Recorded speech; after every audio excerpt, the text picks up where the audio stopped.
Ajaloolised rahu läbirääkimised on ametlikult kokku varisenud ja tohutu sõjaline eskalatsioon võib juhtuda iga hetk. Pärast 21-tunniseid läbirääkimisi lahkus asepresident J.D. Vance. Sõda võib nüüd alata igal hetkel ja tegelikult võib see selleks ajaks juba eskaleerumas olla, kui sa seda videot vaatad.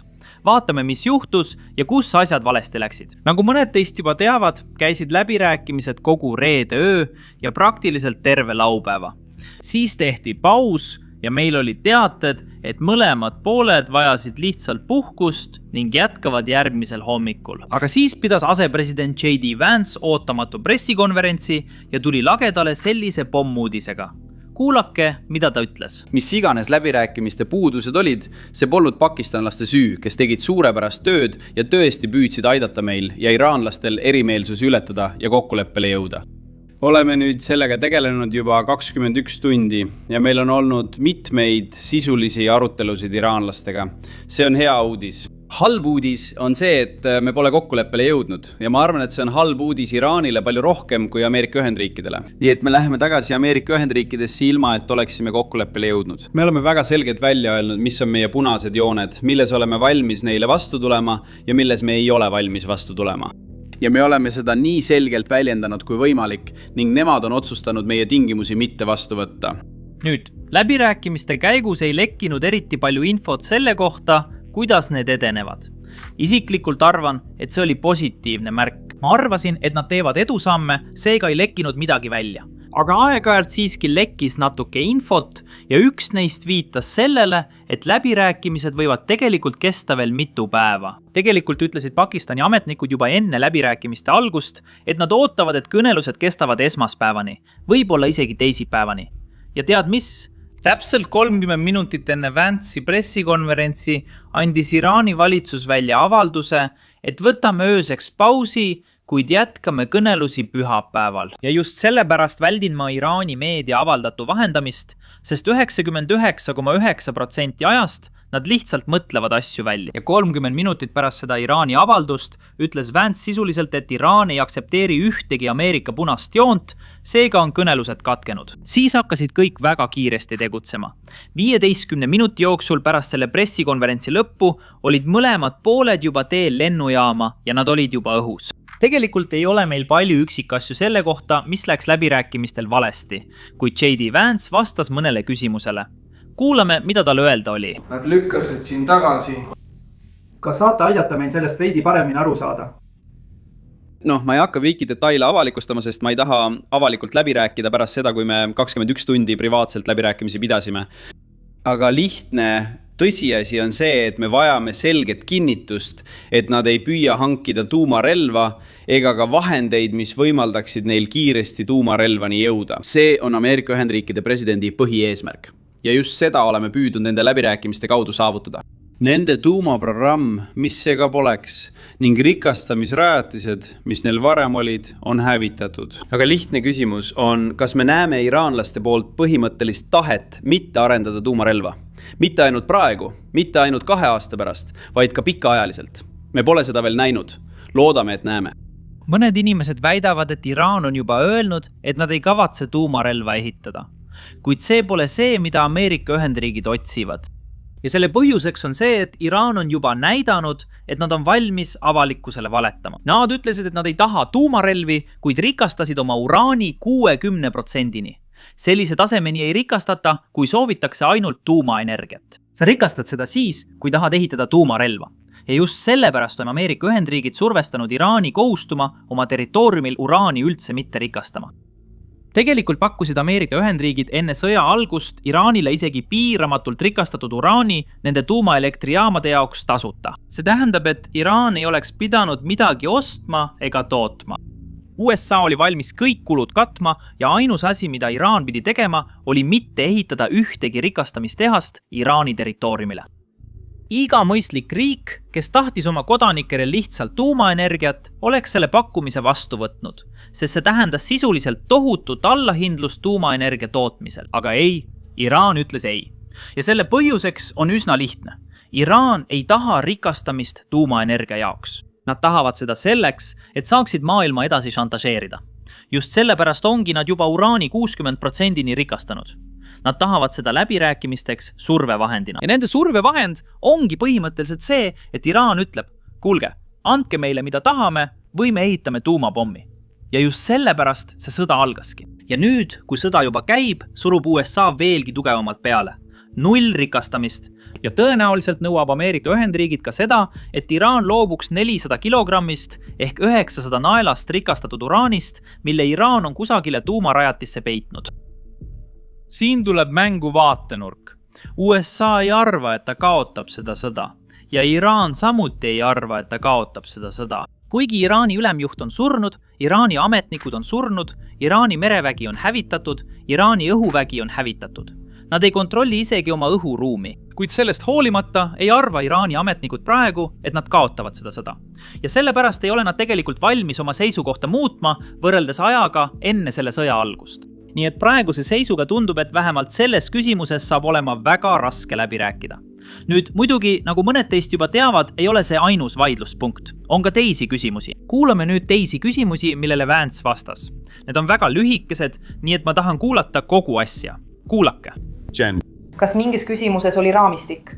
Ja kas Iraani külmutatud varad tulid jutuks? Ja kas jõudsite nende külmutatud varade osas mingite järeldusteni? Me rääkisime kõigist neist teemadest, Jen, ja arutasime ka mitmeid muid küsimusi. Nii et kindlasti tulid need asjad jutuks. Aga jällegi, me lihtsalt ei jõudnud olukorrani, kus iraanlased oleksid olnud valmis meie tingimusi vastu võtma. Ma arvan, et me olime üsna paindlikud, me olime üsna vastutulelikud. President ütles meile, et te peate siia tulema heas usus ja andma endast parima, et kokkuleppele jõuda.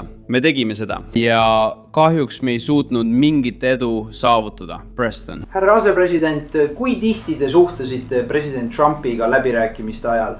Oli teateid, et toimus mitu vooru, kus läbirääkimiste vahel tehti pause.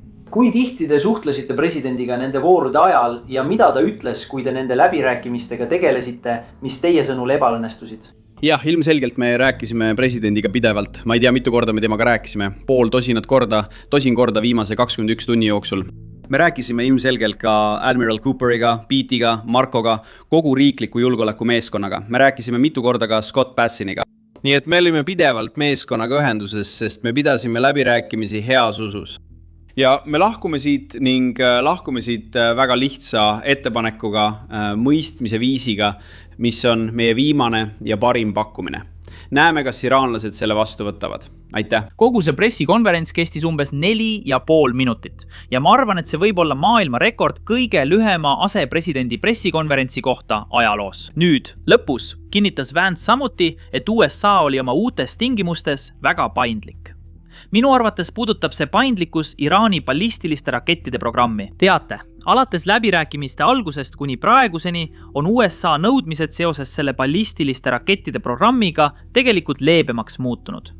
Pean silmas järgmist. Alguses nõudis USA, et Iraan loobuks sisuliselt kogu ballistiliste rakettide programmist. Ja nüüd, kõige hiljutisemas ettepanekus enne eilseid läbirääkimisi, nägime, et USA lubas Iraanil sisuliselt omada mingisugust programmi, kuid piirangutega ballistiliste rakettide ulatusele ja ka kogusele. Ja ma arvan, et eile pakkus USA tõenäoliselt veelgi rohkem järeleandmisi, mis puudutavad nende ballistiliste rakettide programmi. Sest lõpuks võib-olla on see üks punkt, kus USA mõtleb, et kui me anname neile midagi, siis ehk on nad valmis ka teisi nõudmisi vastu võtma. Aga tundub, et Iraan ei ole valmis seda tegema. Ja USA nõudmised on algusest peale üsna sarnaseks jäänud. USA nõuab uraani rikastamise täielikku lõpetamist, rikastatud uraani tagastamist ja loomulikult seda, et vahendusrühmituste rahastamine lõpetataks.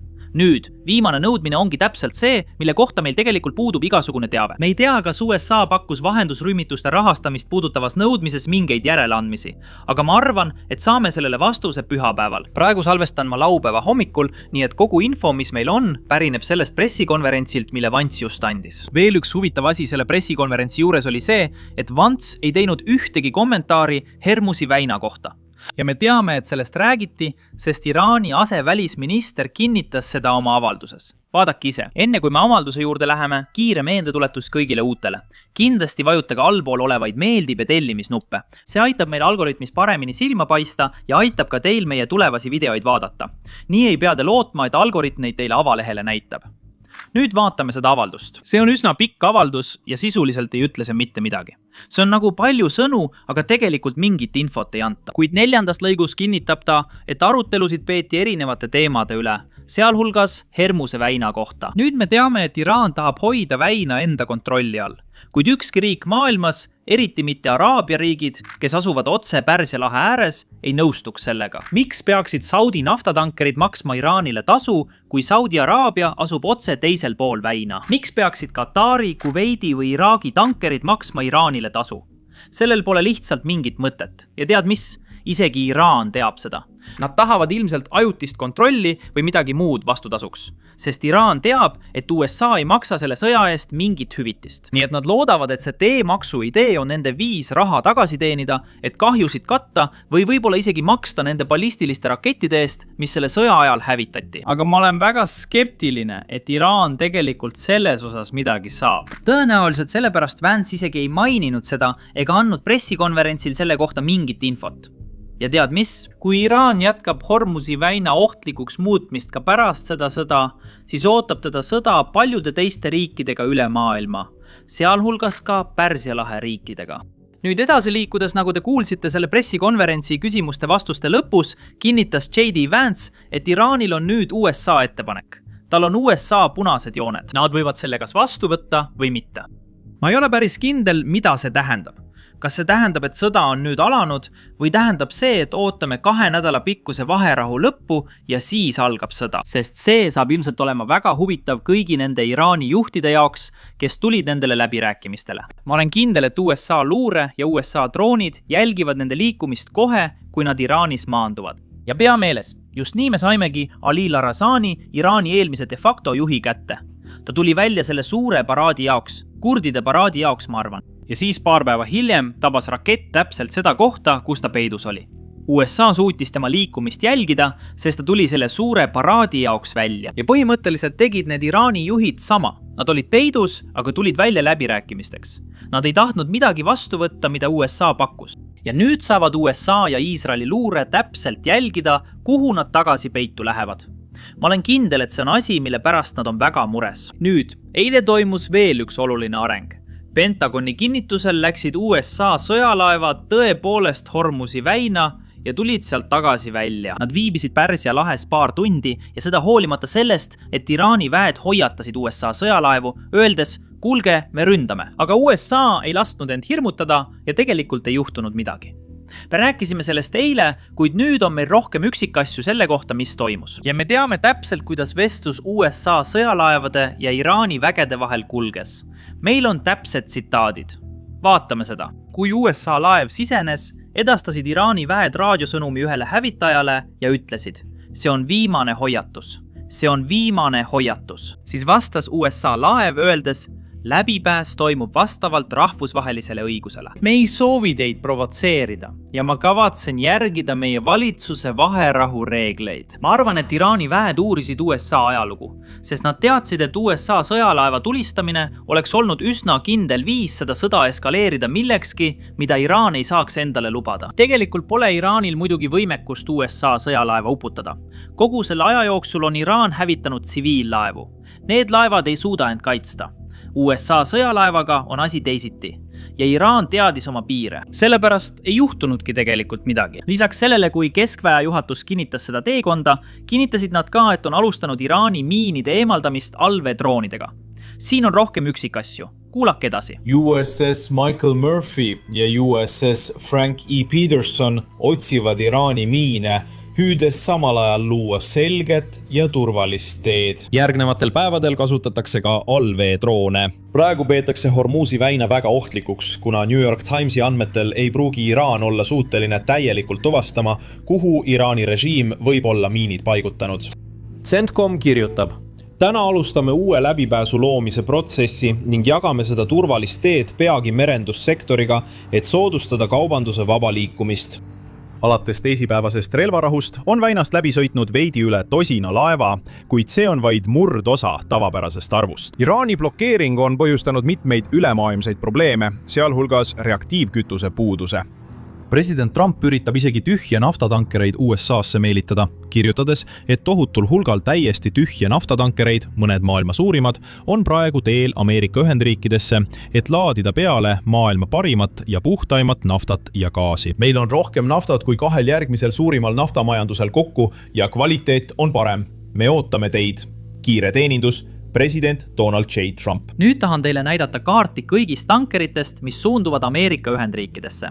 Vaadake seda rida, mis tuleb Aasiast, läheb alla Aafrikasse ja siis suundub üles Ameerika Ühendriikidesse. Kõik need liiguvad Ameerika Ühendriikidesse ja mõned neist tulevad tegelikult siia Houstoni, et võtta peale USA naftat ja viia see tagasi Aasia riikidesse. Näete, enne sõda läks peaaegu 90% Hormusi väina kaudu liikuvast naftast Aasia riikidesse. Ja nüüd pole paljudel neist riikidest suuri reserve, seega vajavad nad pidevat naftavoolu. Ja kuna nad ei saa seda Pärsia lahe riikidest, üritavad nad seda saada Ameerika Ühendriikidest.